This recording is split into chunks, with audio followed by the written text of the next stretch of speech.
Hola emprendedores, ¿cómo están? Bienvenidos a una sesión más de Startups Coffee Talks. Y hoy, como cada episodio de este fantástico podcast, tenemos un gran invitado a quien le agradezco mucho su tiempo, que nos hablará sobre temas de biotecnología, una de las áreas que muy pocas veces hablamos, que son más complejas de trabajar y de invertir.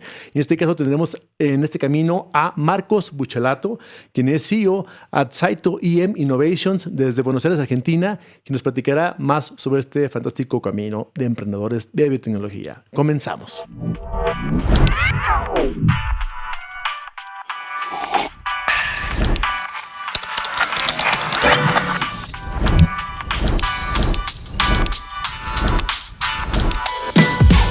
Bienvenidos a Startups Coffee Talks, el primer podcast diseñado por la incubadora y aceleradora de empresas Startups y conducido por Alejandro Lomas. Nuestro objetivo principal es conectar a más emprendedores con el ecosistema de innovación y venture capital en México, Latinoamérica y Silicon Valley, mientras disfrutamos juntos de una deliciosa taza de café.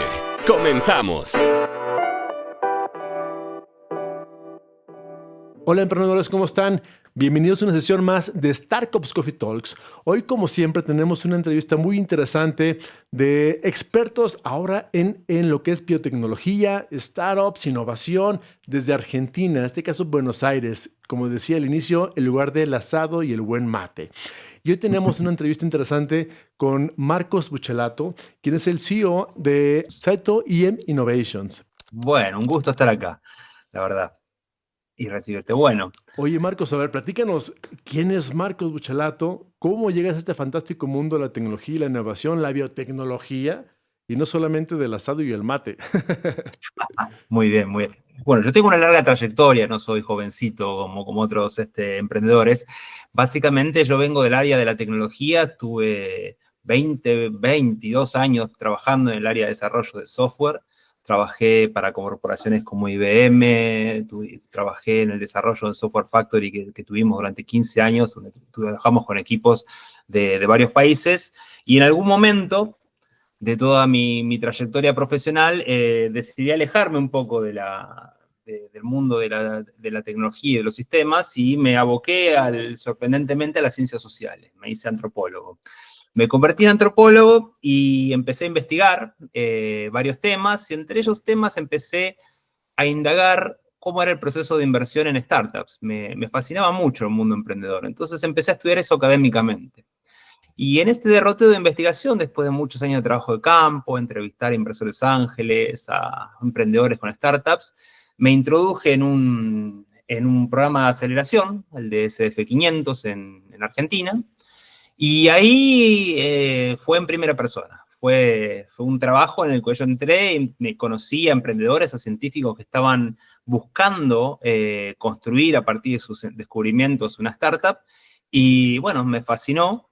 Armamos un equipo de trabajo con uno de los grupos de científicos y así fue que nació el año pasado Saito EM Innovations. Obviamente yo tenía una trayectoria profesional donde tenía trabajo en grupos económicos que era asesor estratégico y dirigía un espacio de innovación que se llama Circular Innova.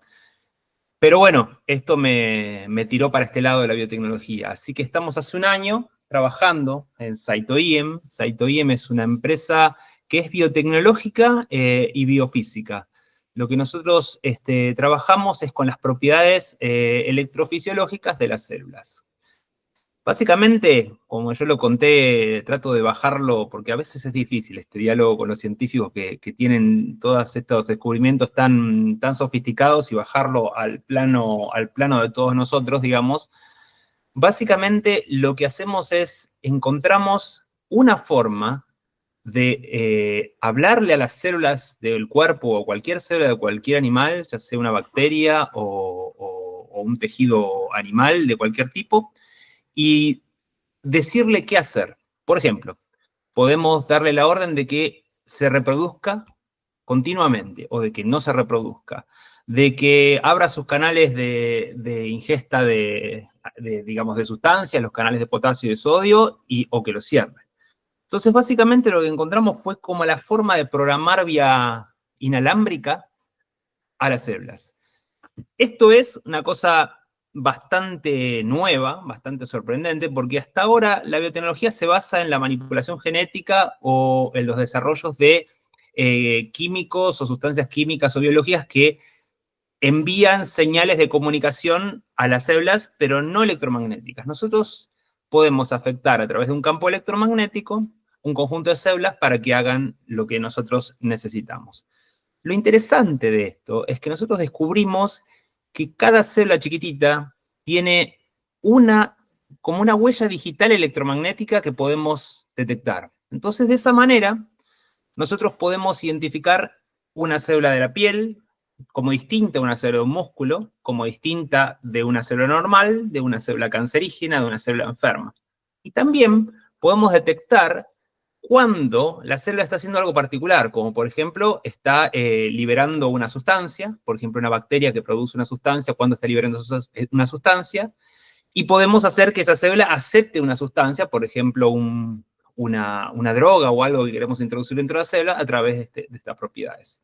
Entonces todo nuestro desarrollo se basa en esta idea, de que nosotros podemos leer esa huella electromagnética a la célula y a través de una señal hacer que la célula haga lo que nosotros queremos. Esto tiene ramificaciones muy interesantes. O sea, la más obvia es poder controlar el crecimiento de celular, porque, por ejemplo, en el caso del cáncer, lo que es el cáncer es un crecimiento desmedido de un conjunto de tejidos. Entonces, si nosotros podemos identificar el tejido canceroso a través de su huella digital específica y mandarle la señal para que no se reproduzca, podemos detener un tumor.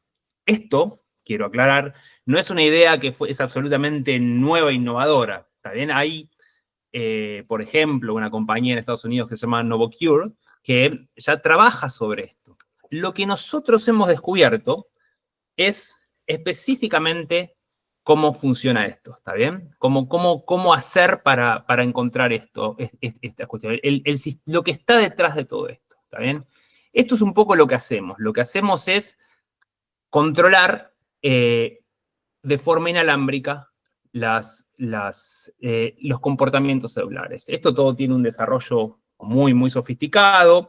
De nuevo, no somos los primeros, esto ya ha estado en la literatura científica un montón de tiempo, pero nosotros estamos detrás del principio que controla todo esto, digamos, ¿no? Esto, el detalle científico es irrelevante acá, pero es importante entender la potencialidad de esto, porque a través de esto nosotros podemos desde desarrollar, como les dije, control de tumores, hasta evitar proliferación de infecciones, hasta trabajar con cicatrización, con fertilidad, etc.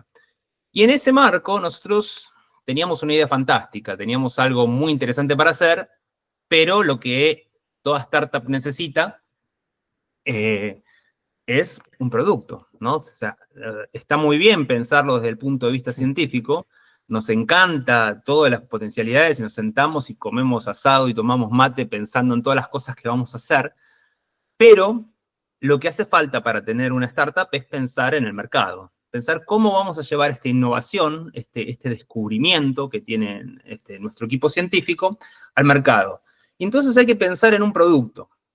Y hay que pensar en un producto que se pueda desarrollar con los recursos que uno tiene, que pueda llegar rápidamente al mercado y que tenga una demanda y un interés suficiente. Es decir, que resolvamos un problema real del mercado. Esto es a veces la dificultad que se tiene cuando uno piensa en desarrollo científico, en cómo llevarlo desde la ciencia pura y teórica a una aplicación práctica. Entonces ahí uno puede fantasear con todo esto que yo te comenté, de todas las cosas que uno podría hacer, pero hay que buscar un problema real y resolverlo. Y cuando uno se pone manos a la obra para hacer eso, ahí es cuando aparecen los problemas, porque lo que está muy bien en la teoría, lo que está muy bien en el laboratorio, en la realidad falla, y el primer problema que uno tiene que superar no es tanto de índole técnico y científico, sino de índole de sentido común. Es buscar un problema. ¿Qué problema real vamos a resolver? No un problema teórico. Y a veces, que eso es un poco lo que pasa cuando uno piensa desde la ciencia pura, es que uno está medio alejado de los problemas. Y uno piensa que tiene unas ideas fantásticas y podría resolver un montón de cosas que en realidad no son un problema para nadie. Uno se imagina que eso debía ser un problema, pero no es un problema. Entonces, un poco el trabajo que nosotros hemos hecho con SF500, que fue el programa de aceleración desde el que nacimos, fue encontrar ese producto. Y nuestro primer producto trabaja con un mercado que es el de la fermentación de precisión.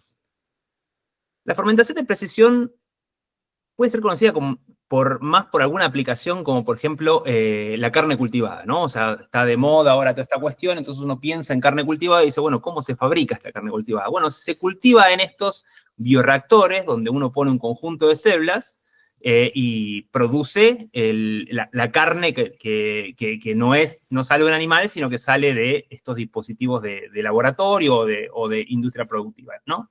Entonces, como eso, tenés también en la industria farmacéutica conjuntos de bacterias a las cuales, genéticamente modificadas, uno pone en un bioreactor y esas bacterias producen una sustancia que luego es lo que va dentro de los medicamentos y las drogas, ¿no? Entonces, todo eso es un poco lo que está detrás, o sea, el proceso industrial que lleva adelante tanto en la cosmética, como en la comida, como en el farma.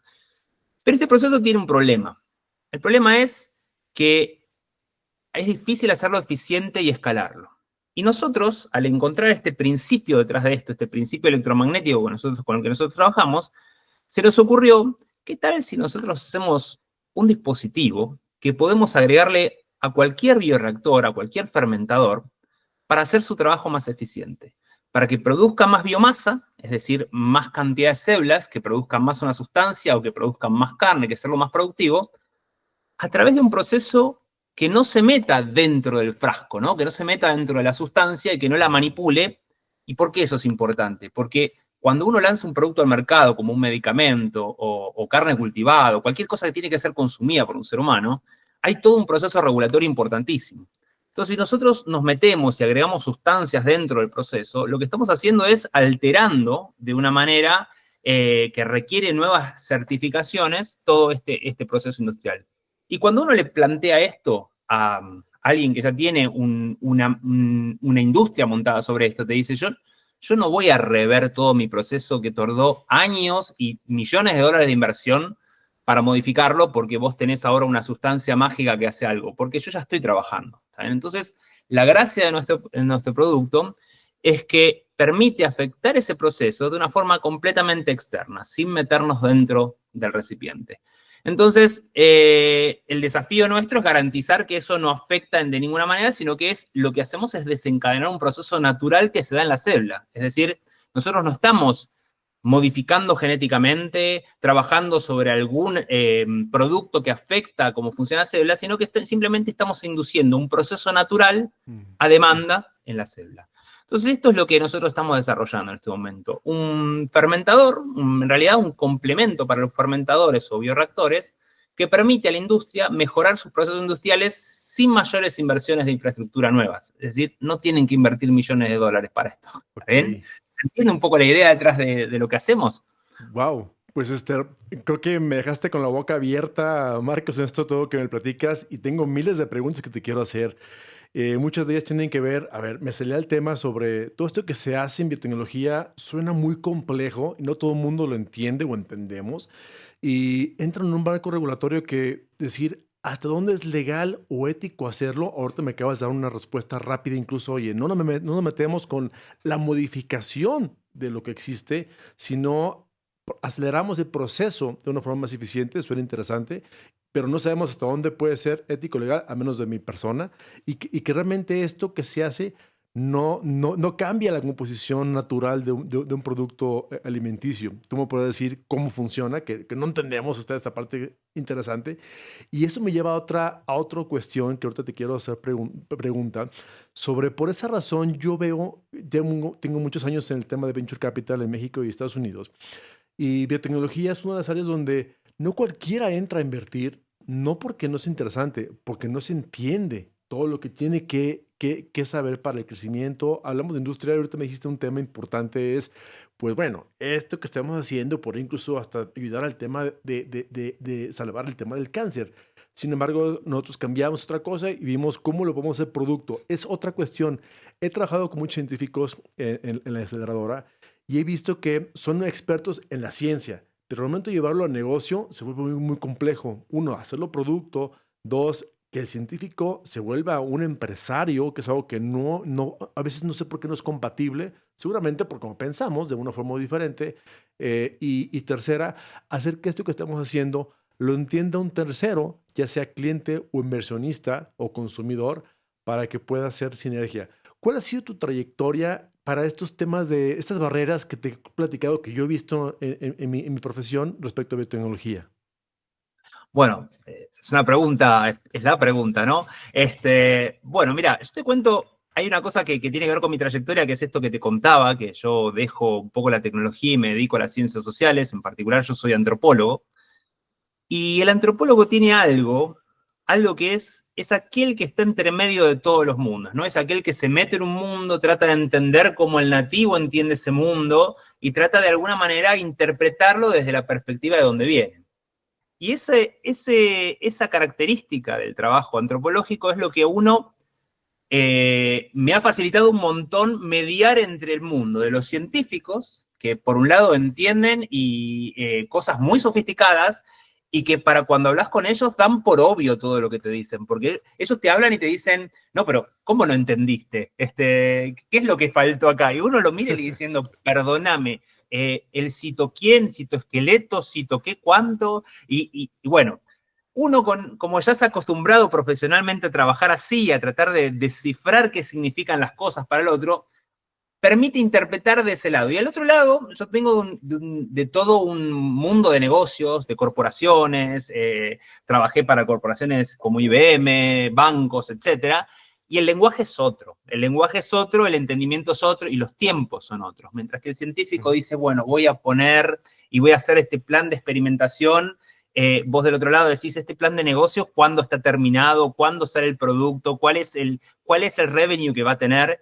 Bueno, nada. Entonces, lo que me ha permitido esta trayectoria en las ciencias sociales es hacer de mediador, ser aquel que permite la traducción entre un mundo y el otro, ¿está bien? Obviamente no alcanza con ser traductor, esa traducción. Yo vengo de muchos años de trabajar en las corporaciones y entiendo cómo funcionan los negocios, entonces eso ayuda un montón, ¿no? Pero creo que el skill más grande que me ha dado es esta capacidad de tener paciencia, escuchar los dos lados y tratar de encontrar la forma de que un lado le explique al otro de forma que lo entienda. Por ejemplo, cuando yo les contaba a ustedes todo este tema de cómo las células están, de la huella digital, de hablarle a la célula, bueno, son todas metáforas. En realidad, detrás de esto hay una ciencia muy sofisticada que yo estoy simplificando en una metáfora que permite entenderlo. Pero vos te imaginás hablándole de sustancias, de campos electromagnéticos, de genes y demás, a alguien que tiene que invertir y que está pensando si pone o no pone el dinero en esto. No, entonces hay que darle la forma de que entienda esto que es el concepto, porque lo importante es el concepto, es lo que nos permite lograr, no el detalle técnico atrás. Bueno, eso creo que fue el skill que me ha permitido mediar con todo esto en este mundo de la ciencia y los negocios. Wow, suena interesante, porque, a ver, tomaste un tema que a mí en particular me fascina. Hace unos años me metí al tema energético de cómo funciona la verdadera vida, que no la que nos hacen creer que realmente es. Y vi experimentos donde tú literalmente le hablabas al agua, le gritabas, le decías incluso groserías y hacía a nivel nanomolecular formas extrañas o feas. Y le hablabas bonito, le cantabas incluso y hacía formas como si fueran copos de nieve a nivel nanomolecular. Me imagino cuando me platicas esto que hacen, es algo similar. ¿Cómo hacer, meterse en el comportamiento de las células o microcélulas para que haga un cambio benéfico en la producción, en la calidad, en el diseño a lo mejor? Sin embargo, por un lado, cuando me lo explicaste de esa forma, como que empecé a sentir más conexión, pero tiene razón, cuando me tocó hablar con científicos, dicen, ¿sí toqué? ¿Qué es esto? ¿Cómo funciona? ¿Cómo se come? Creo que tu labor ha sido muy similar a la mía. Mi trabajo ha sido cómo enlazar inversionistas hablando su idioma con emprendedores hablando su idioma y hacer una sinergia entre ellos dos. En tu caso ha sido cómo los científicos conectarlos con la parte del business, con la parte del negocio y hacer como una interacción, una conexión entre ambos mundos. La realidad es que eso no es para nada fácil.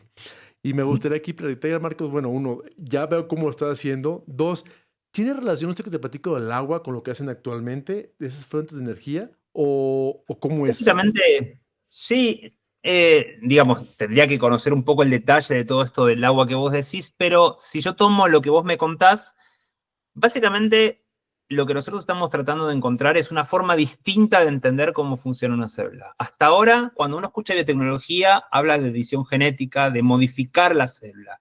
Y nosotros lo que encontramos es una nueva forma de entender cómo la célula procesa internamente todo esto y cómo se comunica también. Entonces, esto es algo que si vos buscás en las publicaciones, es algo que está como más ignorado, porque lo fuerte pasó por la edición genética, por drogas, por manipulación química, bioquímica, como bioseñales y demás.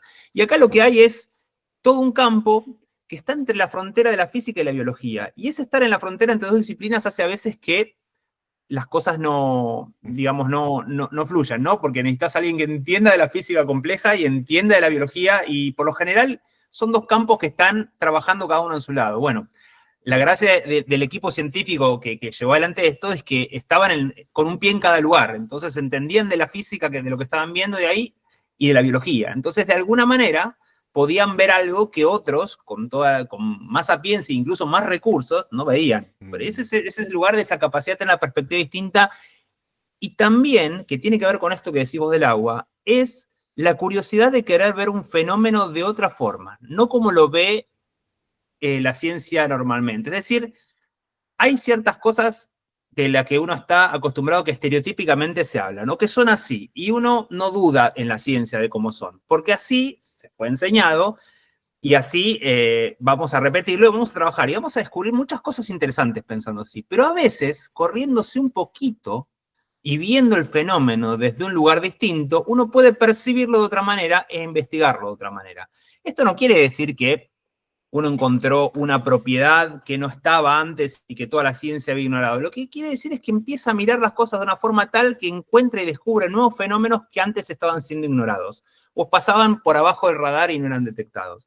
Eso creo que es algo que pasa muchas veces en la ciencia. Si uno se pone epistemológico, entiende este cambio de paradigma de pensar, y a veces el problema es simplemente cambiar el foco y encontrar una nueva forma de verlo.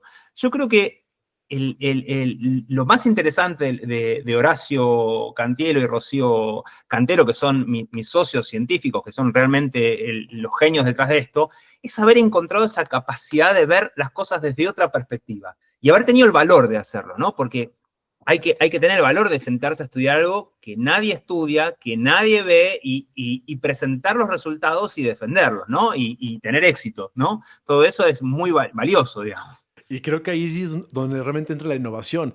Es que la innovación es la capacidad de ver lo que las demás personas no pueden ver, ¿no? Resolver problemas que nadie está viendo, y en ese camino pues haces innovación porque generas mucho valor. ¿Y qué fue la diferencia? Cambia la perspectiva de cómo se ven las cosas, simplemente. Bueno, se escucha simplemente, pero es muy complejo, sobre todo ese mindset, esa forma de pensar o ese paradigma que tenemos los seres humanos, que nos encasillamos a solo lo que conocemos y no queremos aprender nuevas cosas. De hecho, se dice que la innovación es primero desaprender cosas viejas para aprender cosas nuevas. Me imagino que la ciencia ha sido igual, cómo desaprender lo tradicional para darle camino a la experimentación de nuevas cosas y soluciones a problemas que la gente incluso ni siquiera sabe que tiene. Oye, Marcos, una pregunta aquí importante. ¿En qué etapa se encuentra la startup? Es decir, ¿ya está generando ventas? ¿Ya está levantando capital? ¿Ya levantó capital? ¿Hacia dónde va la compañía?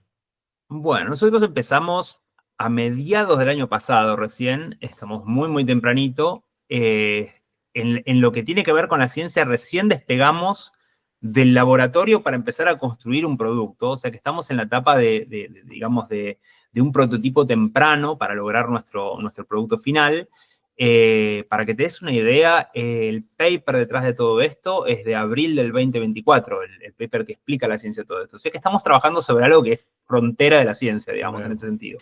Entonces estamos muy temprano, nos falta un montón, pero bueno, ya hemos estado trabajando con, bueno, como te dije, con SF500, que estamos en proceso de trabajo, hemos sido preseleccionados para ser invertidos, y bueno, también, bueno, ¿no? de los espacios en los que yo he circulado ha habido interés y ha habido inversores que han puesto, inversores ángeles y incubadoras que han puesto capital para que nosotros avancemos. Así que nosotros conformamos la empresa hace muy poquitito. Creo que la empresa legalmente constituida está en noviembre del año pasado, así que fíjate qué tempranito que es. Y estamos esperando producir nuestro primer MVP en los próximos meses, digamos, para poder presentar. Y obviamente estamos en esta etapa de levantar el capital pre-semilla y apuntamos a poder levantar nuestra ronda semilla brevemente. Hemos estado pitcheando con algunos programas en Estados Unidos, con mucho interés, pero bueno, requiere de mucha explicación, ¿no? Todo lo nuevo requiere de mucho trabajo para llevarse adelante, pero en ese está ahí estamos. Ok. ¿Cómo es un MVP de una empresa de biotecnología como esta? ¿Qué es lo que se desarrolla? Digo, se entiende mucho en temas de software, bueno, es una plataforma chiquita que apenas genera contacto y posiblemente ventas. En biotecnología, yo sé que la investigación lleva muchos años, incluso hay que sacar un permiso normalmente que es en México con COFEPRIS, Estados Unidos con la FDA, en Argentina tiene que tener su agencia de seguridad de salud, pero ¿cómo es un MVP de un producto como estos? Porque un MVP para mí es algo que incluso ya puedes vender, con muchos defectos, pero vender. Pero en temas de biotecnología no te puedes equivocar tan fácil como es en software. Claro, no. Es diferente, pero hay cierta similitud en lo que hacemos, porque al no estar trabajando sobre ediciones genéticas o modificaciones digamos, de organismos, y no estar trabajando sobre drogas que van a ser consumidas ni por personas ni por animales, de alguna manera, tenemos cierta facilidad. ¿Cuál es el producto final, ese MVP, cuando lo tengamos listo? Que es un dispositivo, un hardware que se pone sobre otro hardware ya existente. Entonces, de alguna manera, sí hay una analogía con el software, en el sentido que nosotros producimos un artefacto que va a estar trabajando sobre un proceso industrial.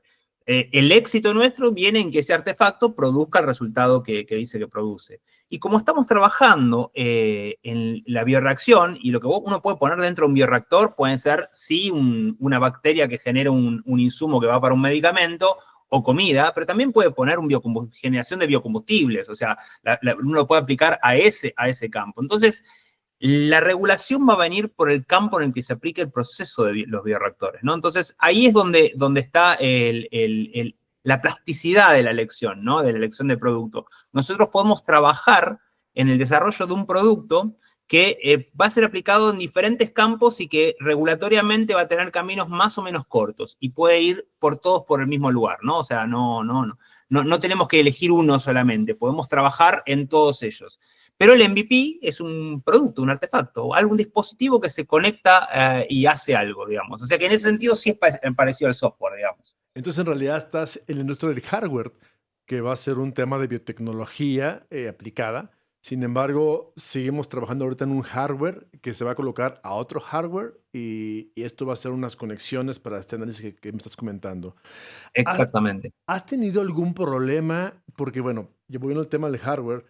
Una de las industrias más complejas en el venture capital es hardware. ¿Por qué? Porque ese es un capital intense en donde ocupas demasiado capital para maquilar, producir un hardware que normalmente hasta lo mandamos a hacer en gran escala en China.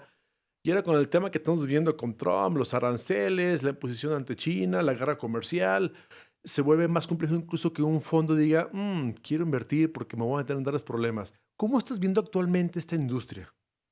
Bueno, esa era una de las complicaciones que uno podía tener al introducirse el hardware. Afortunadamente para nosotros trabajamos con algo de muy bajo nivel, trabajamos con la generación de campos electromagnéticos, donde el hardware que hay que construir no involucra complejos microprocesadores o algo que requiera una tecnología muy intensiva de desarrollo. Trabajamos con un hardware que opera con principios electromagnéticos relativamente sencillos, no quiero simplificar esto, pero que no requiere de grandes insumos para ser construido y una inteligencia en el desarrollo de la parte de software, que sí utiliza inteligencia artificial, que sí utiliza combinaciones y algoritmos complejos para generar las señales electromagnéticas que nosotros producimos. Entonces, de alguna manera es un hardware que tiene la ventaja de ser algo que es el dispositivo que podemos vender, el fierro que le decimos en Argentina, que podemos entregar, y al mismo tiempo tenemos ese desarrollo, esa capa de desarrollo de software que trabaja muy parecido a lo que trabaja un software. Entonces,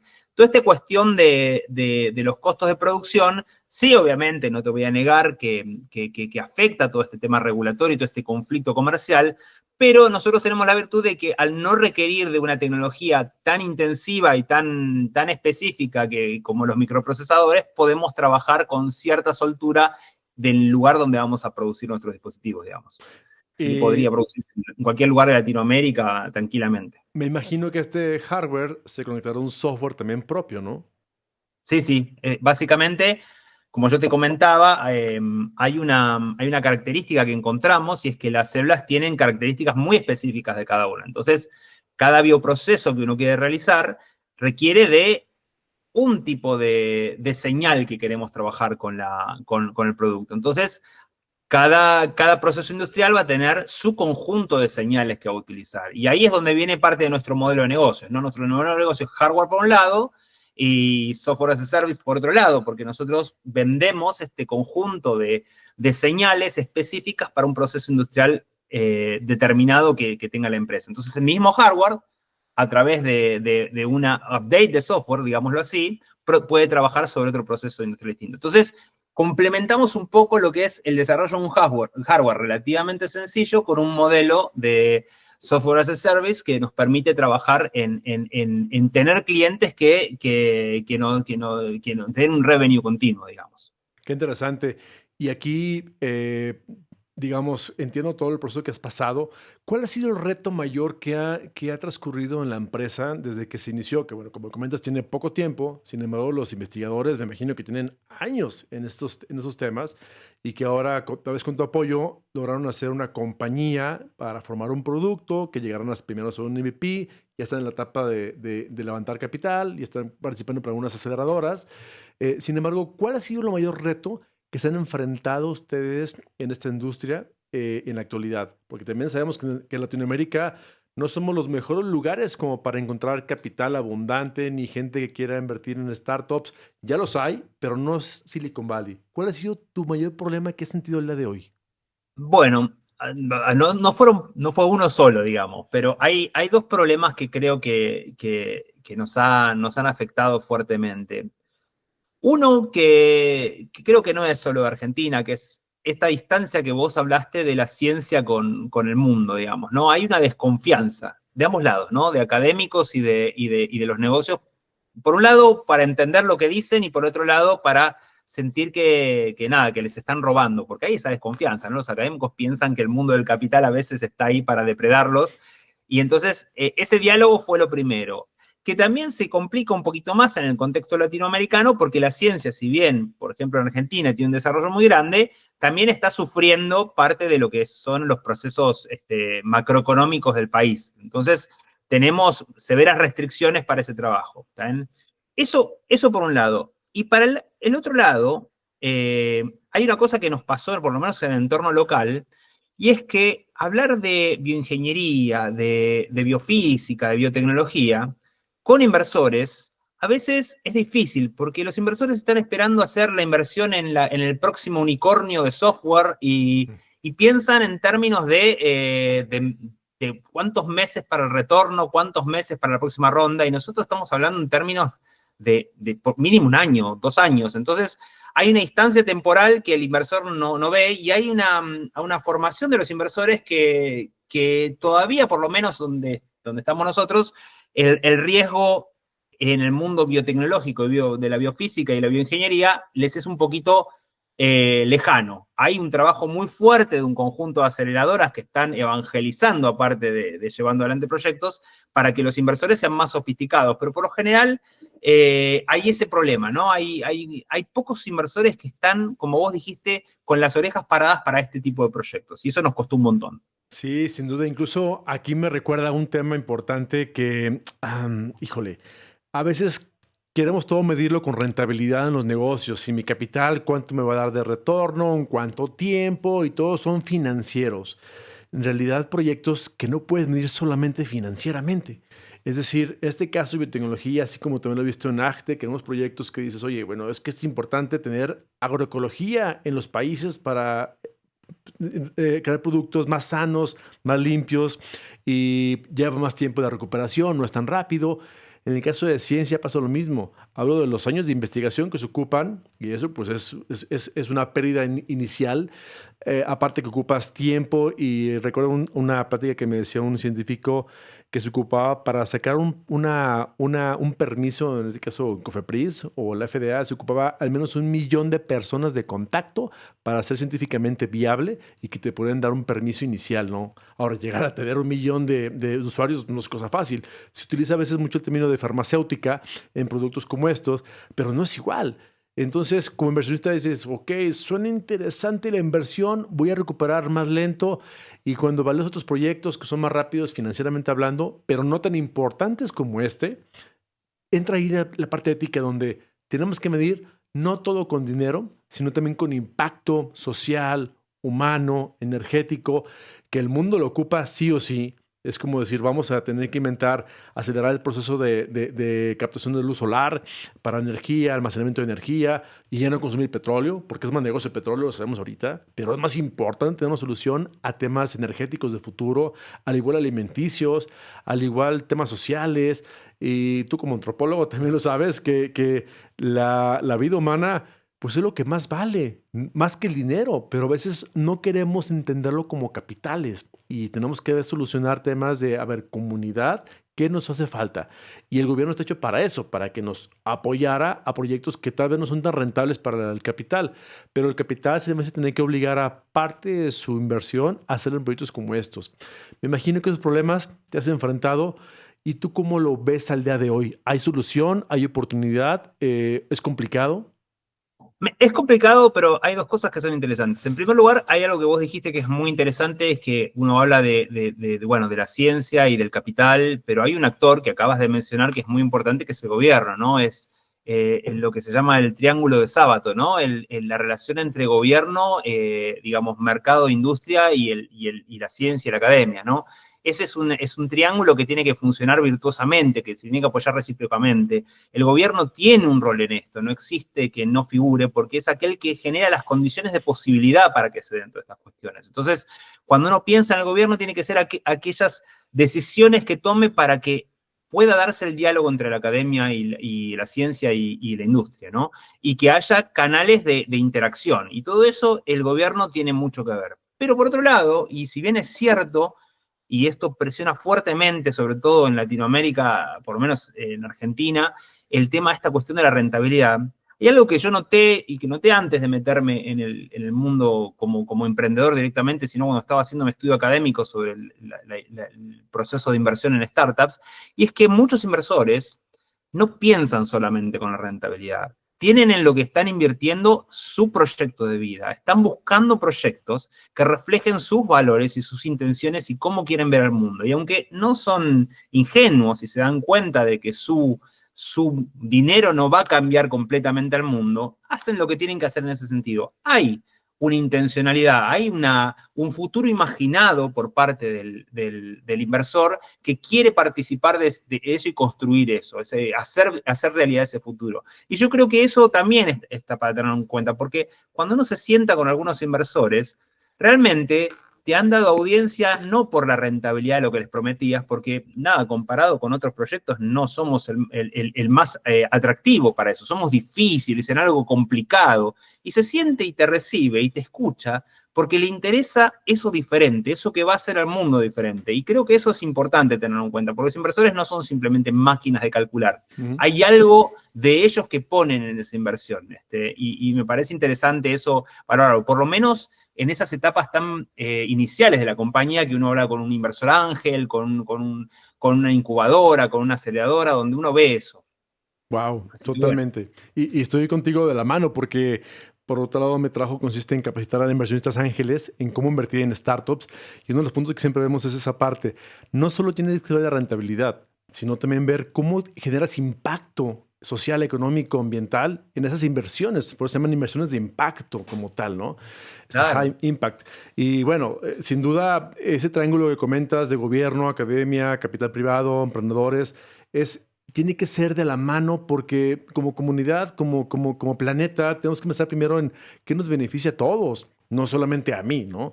Entonces, sin duda, esa parte yo creo que va de la mano con lo del crecimiento de la industria del emprendimiento de alto impacto, del venture capital, en aprender que estamos aquí para apoyar y aportar a la comunidad más allá que simplemente hacer dinero.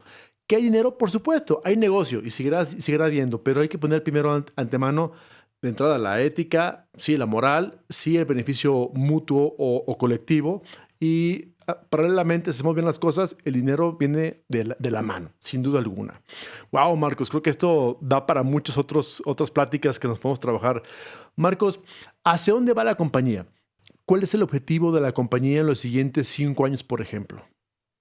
Bueno, nosotros queremos en los próximos 18 meses tener ya nuestro primer implementación en laboratorio funcionando, o sea, nuestro MVP probado e implementado en un laboratorio en un escenario real de trabajo, quizá todavía no en una planta industrial, pero al menos tener esto probado y estudiado en un entorno de trabajo productivo, hacer un acuerdo con algún player de la industria farmacéutica o de alguno de los lugares donde los bioreactores son parte del proceso productivo, y tener esto probado en el mundo real, ¿está bien? Esto es lo que nosotros estamos esperando y de alguna manera también lo que quisiéramos es poder salir rápidamente de Latinoamérica, no porque nos moleste estar en Latinoamérica, porque a veces se malinterpreta esto, sino porque queremos expandir a un mercado más grande como el americano para poder llevar adelante con otro tipo de actores y tener más palanca para llevar adelante nuestro proceso, nuestro desarrollo, ¿no? O sea, esos son nuestros objetivos para los próximos 5 años. Y una vez terminado esta implementación y este trabajo,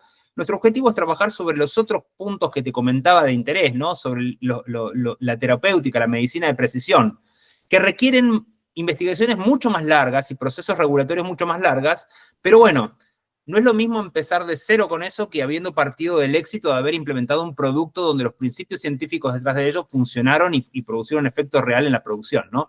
Creo que tenemos que pensar que hay etapas y nuestra primera etapa es trabajar sobre estos procesos de bioreactores para poder después construir cosas más interesantes que transformen la forma de pensar y desarrollar, por ejemplo, la medicina y la terapéutica. Estos son los objetivos que tenemos para los próximos años. Ambiciosos, ¿no? Pero bueno.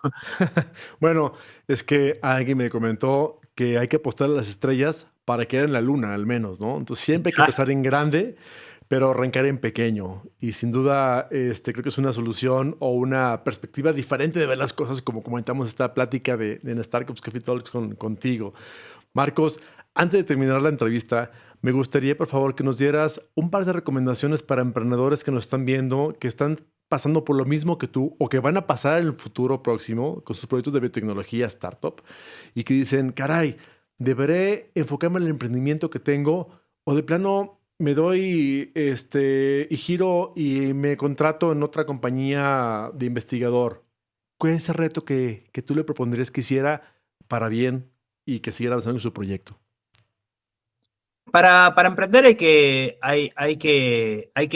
tener la idea de que uno no podría vivir en una oficina, ¿está bien? Que no puede vivir en ese trabajo, que puede sostenerlo un tiempo, pero que no es lo que uno quiere. Eso tiene que uno sincerarse con uno mismo y saber que, bueno, que ese es el objetivo de vida. Si ese es el objetivo de vida, mi consejo es, uno puede pensar la idea 1000 veces, puede dar vuelta con la idea 1000 veces, hay que ir y hacer y va a salir. Y va a fallar varias veces, a mí me ha pasado en el pasado en la industria tecnológica haber desarrollado empresas que han fallado, pero uno tiene que persistir en ese camino, ¿está bien? Entendiendo que uno, sin dejar de lado todo el mundo personal, familia y demás, porque eso a veces pasa, está en esa mística del emprendedor que no ve a sus hijos, sino, no, esto es un proyecto de vida que uno tiene que llevar adelante y eso es una parte muy importante, si no, no se sostiene, pero lo que hay que hacer es perseverar y hacer, no aflojar y no tener miedo, porque básicamente cuando uno arranca piensa, se acabó todo, no tengo trabajo, no tengo esto, no tengo el otro y se terminó. Y no,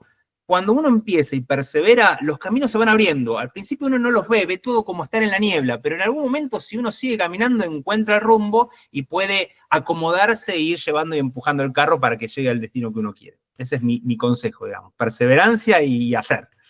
Insistir, persistir, resistir, pero nunca desistir. Como tal es Exactamente. la frase de un emprendedor que ocupa motivación para seguir haciendo lo que a tanto le encanta. Y como dices... Y aprender siempre también. Y aprender siempre. Tener esa capacidad de resiliencia y esa capacidad de ser coachable para aprender, de decir, no todo lo sabemos. sino por eso la importancia de siempre buscarte mentores que te apoyen en cada área, en científico, financiero, marketing, capital. Siempre es bueno como emprendedor tener un aliado que te está acompañando. Sin duda alguna es algo importante en el camino emprendedor. Marcos, pues no me gustaría despedirme antes sin agradecerte toda esta gran experiencia que nos acabas de dar. Realmente creo que es muy nutrida la plática.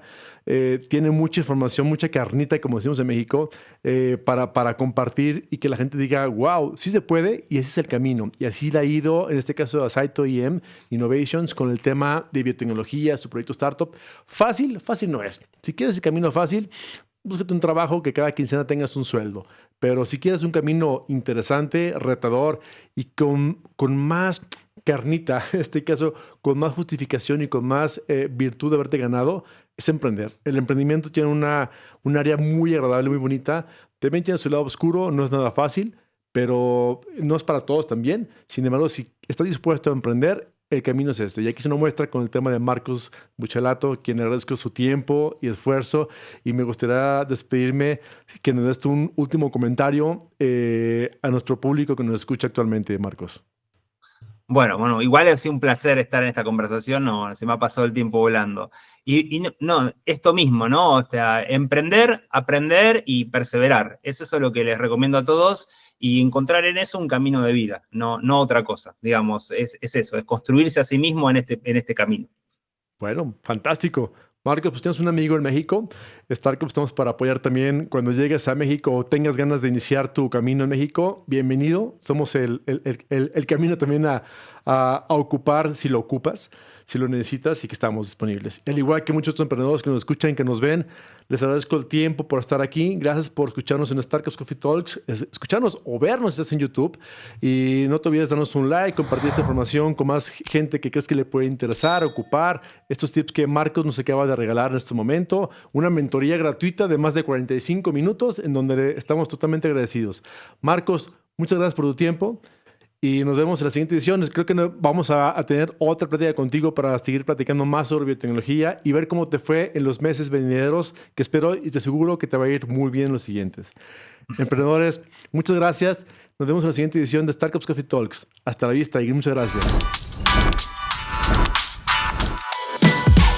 Gracias por acompañarnos en un episodio más de Startups Coffee Talks. Te esperamos en nuestro próximo capítulo. Regístrate gratis en nuestra plataforma online, startcups.com, donde podrás incubar y acelerar tu startup con los mejores cursos de capacitación para emprendedores, mentorías en vivo y hasta desarrollar tu pitch deck para levantar capital en nuestra red de inversionistas. Startups. Innovation starts with a cup of coffee.